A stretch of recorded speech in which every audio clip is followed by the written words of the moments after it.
You know that famous line, it was the best of times, it was the worst of times? It's all about a paradox, right? Two totally opposite ideas being true at the exact same moment. And honestly, I can't think of a better way to describe where we are right now with artificial intelligence. So, welcome. In this explainer, we're going to try and break down what is, without a doubt, one of the biggest questions of our time. Is AI our greatest achievement, or is it our greatest threat? So, is this really where we're at with AI? Standing on a cliff, looking out at a future that could be the absolute best of times, or, well, the absolute worst? Let's dive in and find out. To really get our heads around this, we have to start with how our relationship with technology is changing in a really fundamental way. It's no longer just a simple tool, it's becoming something else entirely. Think about it. For decades, technology was just a tool, a hammer, a computer. We were in charge. But now, as we feed AI with everything about us, our likes, our habits, what we watch, what we buy, it starts to give us these super personalized services. And the better it gets, the more we rely on it. And that's when the tables start to turn, slowly, almost without us noticing. The machine that used to serve us starts to guide us, to nudge our choices. And in a way, it starts controlling us. And that shift brings us to the core conflict. So, what is this thing we're building? Is it our best friend, or is it our worst enemy? Let's take a look at the two very different faces of AI. And this right here just nails it. You're looking at the same exact intelligence. One can be an incredible partner, helping us solve huge problems. The other could be a seriously dangerous adversary. It's one technology, but it could lead to two profoundly different futures. On the one hand, the promise of AI is just incredible. We're talking about personalized healthcare and diagnostic tools that could literally save lives, smart financial advisors helping secure our futures, even things like game-based learning that could totally change education. This is AI as our best friend, making everything in our lives better, smarter, and way more efficient. But, and you knew there was a but coming, right? On the other side of all that amazing convenience is this feeling, a deep discomfort. It's this growing unease with the whole idea of handing over the keys, of letting something non-human make critical decisions, especially when those decisions involve the use of force. And this really highlights the fundamental mismatch. Us humans, we're fantastic at seeing the big picture, the whole situation. But, let's be real, our attention spans are pretty limited. We get tired. Machines, on the other hand, can react in a blink of an eye to specific data. But they have zero broader context. They have tunnel vision. And the real danger? It lives in the gap between those two different realities. Okay, so let's get into the most tangible part of this threat. What actually happens when we cede physical control, especially when it comes to life and death situations? Well, it brings us to this: autonomous weapon systems. The definition is simple and honestly pretty chilling. These are weapon systems where the final critical decision to use lethal force is handed over to a machine. And this isn't some sci-fi movie plot. This is happening now, raising these huge ethical questions about human responsibility that we are desperately trying to answer.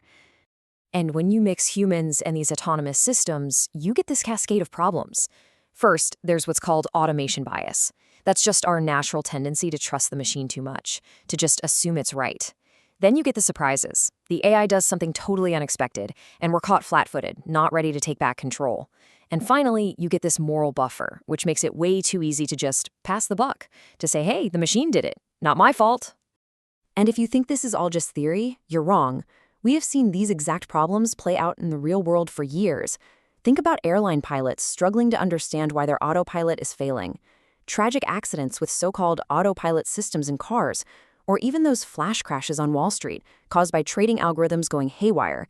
These are all blinking red lights, clear warnings. So beyond the physical world, there's this whole other area where we are starting to lose control, and that is the very idea of truth and reality itself. 8 in 10. Just let that number sink in for a second. That's the percentage of Americans who say they run into content every single month that they can't tell for sure is real or AI generated. Reality is literally becoming a matter of opinion. And, of course, a huge reason for this is the explosion of deepfakes. We're talking about AI-generated images, videos, audio clips that are so realistic, so convincing, that it's nearly impossible for our eyes and ears to spot the fake.